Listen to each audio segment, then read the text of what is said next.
Dios te bendiga grande y poderosamente en este día. Bien, vamos a hacer un tema relacionado con la Semana Mayor, con la entrada triunfal en Jerusalén, Domingo de Ramos, que se inicia una Semana Mayor. Y este es un mensaje muy hermoso, que cuando Dios entra a su pueblo, bendito y alabado sea el nombre del Señor, cuando Dios entra a su pueblo, todo el mundo lo aclama, todo el mundo lo exalta, todo el mundo lo alaba a nuestro Dios. Pero vemos también que ese grupo que lo alaba, que lo exalta, que lo engrandece, ese es el mismo grupo cuando lo entrega en la cruz, cuando le dicen crucifícale, crucifícale, crucifícale. Ese mismo grupo le da la espalda, ese mismo grupo le grita al Señor, a los romanos, para que lo crucificaran o lo crucifiquen. Y eso es algo que lo vemos a través de la palabra de nuestro Dios. Domingo de Ramos es una semana mayor donde todas las iglesias se congregan a escuchar la palabra de nuestro Dios, pero también debemos de guardar en nuestro corazón lo que escuchamos, lo que vamos a oír, y no ser oidores olvidadizos. Bien, ¿qué nos habla, qué nos enseña la palabra de nuestro Dios? Israel estaba siendo esclavizado, Israel estaba siendo oprimido por los romanos, y por tanto ellos necesitaban un libertador, ellos necesitaban un gobierno, un rey para que los saque de la esclavitud. Pero misteriosamente, como ustedes sabemos, Iglesia del Señor, hermano, tú que me escuchas, Dios vino a tratar con el corazón del ser humano. Dios trata con el corazón, y es ahí donde Dios quiere tratar, o donde Dios está tratando con el corazón de cada uno de nosotros. Alabado sea el nombre de nuestro Señor. Bendito y alabado sea el nombre de nuestro Señor. La cita bíblica está en Lucas, vamos a leer 40, 41 y 43, que es lo que nos enseña la palabra de Dios. La palabra de Dios leemos en el nombre del Padre, Hijo y Espíritu Santo de Dios, un solo Dios.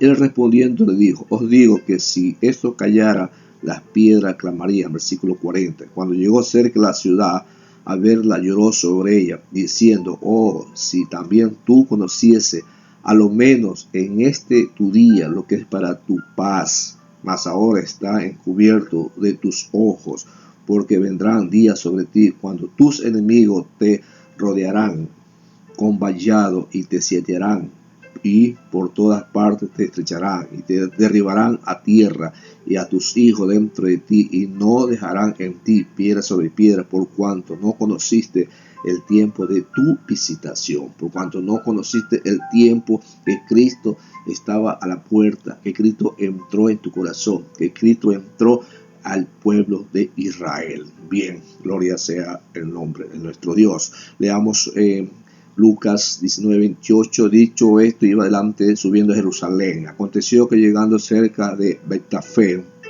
de Betania, que llegando cerca, y de ahí al monte que se llama Los Olivos, envió dos de sus discípulos, diciendo: id a la aldea que está al frente, entrar en ella, hallaréis un pollino atado, en el cual ningún hombre ha montado jamás. Desatarlo y traerlo, y si alguien os preguntare por qué lo desatáis, les responderéis: porque el maestro, porque el Señor lo necesita. Fueron los que habían sido enviados y hablaron como Jesús les dijo. Y cuando desataron el pollino, sus dueños le dijeron: ¿por qué desatáis el pollino? Ellos dijeron: porque el Señor lo necesita. Y lo trajeron a Jesús. Habiendo echado sus mantos sobre el pollino, subieron a Jerusalén encima, y a su paso tendían sus mantos por el camino. Y cuando llegaron cerca de la bajada del monte de los Olivos, toda la multitud de discípulos, gozándose, comenzó a alabar a Dios a grandes voces por todas las maravillas que había visto y por todas las maravillas que había hecho, diciendo: bendito es el que viene en el Rey, en el nombre del Señor, paz en el cielo y gloria en las alturas. Entonces algunos de los fariseos, entre la multitud, le dijeron: maestro, reprende a tu discípulo. Y él respondió y le dijo: os digo que si esto callara, la piedra hablaría. Gloria sea el nombre de nuestro Dios. Esto estaba, iglesia del Señor, profetizado por el profeta Zacarías, que dijo: he aquí tu rey viene montado en un animal, en un asno, mis santos hermanos. Y es por eso que los discípulos se habían alegrado, se habían emocionado cuando todo el pueblo de Israel aclamaba a Dios, alababa a Dios, exaltaba a Dios. Analizando bien las escrituras, meditando en la palabra de Dios, muchos pueblos judíos de todas las naciones estaban consagrados en ese entonces, porque era una fiesta, iglesia del Señor, y tenían que ir todos, y Jesús tenía que subir a Jerusalén para hablar de la palabra de Dios. Y es ahí cuando muchos corazones quizás estaban emocionados, quizás estaban alegres, quizás estaban contentos por la llegada del Maestro, pero no lo habían conocido. ¿Por qué? Porque ellos esperaban un rey, un libertador que lo iba a sacar de la esclavitud de los romanos. Y era imposible que un rey venga en una asna, mis santos hermanos, cuando en ese entonces los reyes llegaban en caballos blancos, que era un símbolo de paz, símbolo de armonía, de alegría, de felicidad. Pero Cristo vino en unas asnas que representa también la paz, la humildad, la mansedumbre, la templanza, la alegría, mis santos hermanos. Y eso es lo que Cristo estaba dándole a entender, que Él era el Rey de Israel, que Él era el Mesías, que Él era el prometido que Dios había enviado para poder salvar a su pueblo Israel. Lamentablemente muchos de ellos estaban ciegos espiritualmente, que no podían ver, no podían observar la gloria de nuestro Dios. Ellos habían visto milagros extraordinarios, mis santos hermanos, como levantar muertos, levantar paralítico, dar vista al ciego, levantar al cojo, iglesia del Señor, pero aún así sus ojos estaban vendados. ¿Por qué? Porque no podían observar más allá, mis santos hermanos, de lo que tú y yo podemos observar con la ayuda del poderoso Espíritu Santo de nuestro Señor Jesucristo. Versículo 37 nos habla la palabra de nuestro Dios, nos enseña y nos dice, iglesia del Señor, la multitud de discípulos, sin lugar a duda, muchos de la multitud no eran discípulos verdaderos, mis santos hermanos. En Juan 12, 17, 18 se hace mención específica en que la noticia sobre la resurrección de Lázaro ya había motivado a muchos en la multitud para acudir a ver. Si es verdad, a veces hay multitudes de personas, pero no todos son seguidores de Cristo. Muchos son observadores, muchos quizás quieren lograr algún milagro, muchos quizás quieren lograr algún beneficio de lo que Dios hace, iglesia del Señor, pero no todos son adoradores del Dios verdadero, sino que muchos son que van a buscar beneficio, van a buscar sanidad, y luego que obtienen el milagro, obtienen la bendición, se apartan del camino de nuestro Dios. Y eso es lo que nos refiere aquí la palabra de nuestro Señor. Versículo 38 nos habla y nos dice: bendito es el Rey. Con una cita del Salmo 118, versículo 26, proclamaron a Jesús como Mesías, paz en el cielo. Lucas es el único que registra esta frase, en la cual evoca el mensaje de los ángeles en el capítulo 2:14 de Lucas 2:14, mis santos hermanos. Y eso es lo que nos dice, lo que nos enseña en este día la palabra de Dios. Muchos vamos a escuchar la palabra de Dios, mis santos hermanos. Quizás vamos por compromiso, quizás vamos por algún beneficio, quizás vamos por lograr algún objetivo, pero no vamos con un corazón dispuesto, no vamos con una mentalidad dispuesta a recibir el maná, a recibir lo que Dios tiene para cada uno de nosotros. Y eso es lo que nos habla, y eso es lo que nos enseña en esta mañana la palabra de Dios, que debemos de ir con un corazón sincero a recibir el maná, a recibir lo que Dios tiene para cada uno de nosotros. Bendito sea el nombre de nuestro Dios. Dice la palabra de nuestro Señor, versículo 40, y él respondiendo le dijo: os digo que si estos callaran, las piedras clamarían.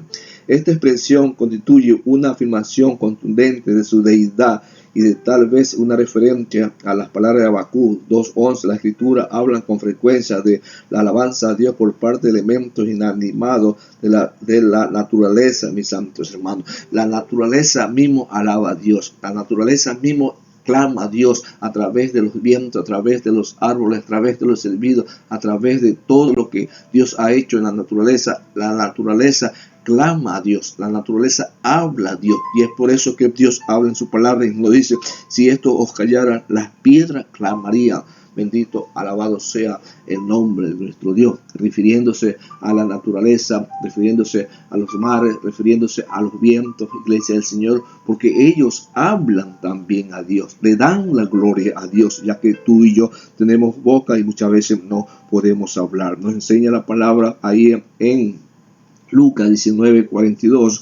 Lucas fue el único que registró el lamento profundo de Jesús por la ciudad de Jerusalén. Cristo lloró por Jerusalén al menos en otras 2 ocasiones. Iglesia del Señor, nos dice la palabra del Señor. Podríamos verse como algo inconducente que Jesús haga lamento al mismo tiempo que tiene un lugar a entrar a triunfar, pero esto revela que Jesús conocía la verdadera superficialidad que caracterizaba el corazón de las personas. Jesús escudriña mente, alma y corazón, mis santos hermanos, y Él sabe tus pensamientos, Él sabe lo que vas a pensar en el futuro, lo que vas a pensar el día de hoy o lo que ya ha pensado, iglesia del Señor. Bendito y alabado sea el nombre de nuestro Señor. Jesús conocía la verdadera superficialidad que caracterizaba el corazón de las personas y su estado de ánimo, y estaba muy lejos de la jovialidad y medida que se adelantaba en la ciudad. Esa misma multitud pronto clamaría por su muerte a voz en cuello: crucifícale, crucifícale. Y leemos el Lucas 23:21, a ver qué nos habla, qué nos dice la palabra de nuestro Señor Jesucristo. Bendito y alabado sea el nombre de nuestro Dios. Leamos Lucas 23:21, que dice así: mas toda la multitud dio voces a una diciendo: fuera con este y suéltanos a Barrabás. Este había sido echado en la cárcel por sedición en la ciudad y por un homicidio. Le habló otra vez Pilato: ¿queréis soltar a Jesús? Pero ellos volvieron a dar voces diciendo: crucifícale, crucifícale, crucifícale. Cristo Jesús es la deidad de Padre, Hijo y Espíritu Santo de Dios, y Él conoce nuestros pensamientos, conoce nuestras emociones, conoce nuestro futuro, iglesia del Señor. Y por eso que Él profetiza aquí, dice que ese pueblo mismo que le halagaba, que le alababa, que le adoraba, que le exaltaba, en un momento dado, en un momento de otro lugar, lo iba a traicionar y lo iba a entregar y lo iba a decir: crucifícale, crucifícale. ¿Y qué podemos analizar, qué podemos aprender de esta palabra, mis santos hermanos, que nos habla, que nos enseña que así mismo se caracteriza el ser humano en la actualidad? Muchas veces nosotros brindamos confianza a un ser humano, muchas veces ponemos nuestra disponibilidad, cualquier situación que sea, pero dado a un momento a otro, esa persona es la que es ingrata, la que es infiel y nos engaña y nos traiciona. Por eso debemos de solamente confiar en nuestro Señor Jesucristo, en aquel que murió en la cruz de Calvario, y en aquel que escudriña mente, alma y corazón, iglesia del Señor. Y nos habla la palabra del Señor y nos enseña y nos dice en Lucas 19:42, diciendo: oh, si también tú conociese a los menos en este día lo que es para tu paz, mas ahora estar encubierto tus ojos, porque vendrán días sobre ti cuando tus enemigos te rodearán con vallados, te sitiarán y por todas partes te estrecharán. Cristo profetizó, mis santos hermanos, que aquellos que lo habían negado, aquellos que lo habían traicionado, a futuro Cristo le iba a dar una lección, le iba a dar un escarmiento, le iba a dar una paliza, digámosle así. ¿Por qué? Porque no recibieron al Mesías, no recibieron a su rey, aquel rey que venía a liberarlo, aquel rey que venía a sacarle del pecado, porque el pecado está enraizado en el corazón del hombre, y es ahí donde tenemos que combatir nuestros malos pensamientos, nuestros malos hábitos, iglesia del Señor, porque de los pensamientos viene de nuestro corazón hacia nuestra mente y nuestra mente son impulsados hacia afuera. Bendito y alabado sea el nombre de nuestro Dios. Versículo 43 dice la palabra de nuestro Señor Jesucristo. Este fue el método empleado por Tito al sitiar Jerusalén en el año 70. Mis santos hermanos, rodeó la ciudad el 9 de abril para interrumpir el flujo de provisiones y atrapar a miles de personas que habían estado en Jerusalén para la fiesta de la Pascua, sin levadura, y acababa más de terminar de una forma sistemática los romanos construyendo parámetros alrededor de la ciudad, iglesia del Señor, donde la gente no podía entrar, no podía ni salir, y fue cortado el suministro de agua vital y la luz, iglesia del Señor, cosa que a ellos los rodearon, y poco a poco ellos fueron debilitándose, poco a poco ellos fueron exterminándose a causa de la sed, a causa de los alimentos, hasta cuando viene y los somete y los estrecha y los captura a todos los judíos, aquellos que habían negado la fe, aquellos que habían negado la santidad, digámoslo así, y el poder de nuestro Señor Jesucristo. Bendito y alabado sea nuestro Dios. Versículo 44 dice: y derribarán a tierra y a tus hijos dentro de ti, y dejarán en ti piedra sobre piedra, por cuanto no conociste el tiempo de que Cristo vino a predicar su palabra. Esto tuvo el cumplimiento literal. Los romanos destruyeron por completo la ciudad, el templo, la residencia y las poblaciones. Hombres, mujeres y niños padecieron de forma brutal y murieron en decenas de millares. Los contados sobrevivientes fueron llevados para terminar como víctimas del circo romano y los espectáculos con los gladiadores y leones, por cuanto no conocieron, por cuanto no se dieron cuenta que el Cristo de la gloria estaba en medio de él. Y es ahí cuando Cristo llora en Jerusalén. Por eso que dice: Jerusalén, Jerusalén, que mata a los profetas y apedrea a los que te son enviados. Bendito y alabado sea el nombre de nuestro Dios. Es decir, la destrucción total de Jerusalén fue el resultado del juicio divino al que fueron sometidos sus habitantes, porque no reconocieron ni acogieron a su Mesías y recibieron su vista. Gloria sea el nombre de nuestro Señor. Lucas 20:13. Leamos a ver qué nos dice la palabra de nuestro Señor. Dice así: entonces el Señor de la viña dijo: ¿qué haré? Enviaré a mi hijo amado. Quizás cuando él vea, a él le tendrán respeto. No, gloria sea el nombre de nuestro Señor. 16 dice así: mas los labradores a ver discutían entre sí, diciendo: este es el heredero, venid, matémosle para que la heredad sea nuestra. Y le echaron fuera a la viña y le mataron. ¿Qué pues le hará el Señor de la viña? Vendrá, destruirá a estos labradores y dará su viña a otros que produzcan. Eso fue lo que Cristo Jesús le estaba diciendo, iglesia del Señor. ¿Por qué? Porque destruyeron al Hijo en la cruz del Calvario. Dios le pagó el doble a aquellos homicidas, aquellos malos, aquellos que no recibieron el mensaje de la palabra de nuestro Dios. Y esta palabra es para ti, esta palabra es para mí, iglesia del Señor, que si no recibimos este mensaje, Dios algún día nos va a traer juicio, Dios algún día nos va a castigar. ¿Por qué? Porque no hemos recibido el mensaje, no queremos aceptar la salvación que es por gracia, no queremos aceptarla hoy en día, iglesia del Señor. Ese es el Domingo de Ramos. El Domingo de Ramos es una recopilación, iglesia del Señor, para que nosotros meditemos, pensemos y analicemos que Cristo Jesús, así como fue un día al cielo, así volverá, mis santos hermanos, por aquellos que le glorifican, por aquellos que le alaban y que le adoran en espíritu y en verdad. Recapacitemos, iglesia del Señor, recapacitemos, amigo, tú que me escuchas la palabra de Dios, para poder empezar un día más y poder escuchar un día más lo que Dios nos habla, lo que Dios nos enseña a través de su palabra. Bendito y alabado sea el nombre de nuestro Dios. Gracias, Padre, en este día maravilloso que nos concede, por su amor, por su misericordia. Que la paz de Cristo sea siempre, hoy y siempre, en el nombre de Jesús. Amén y amén.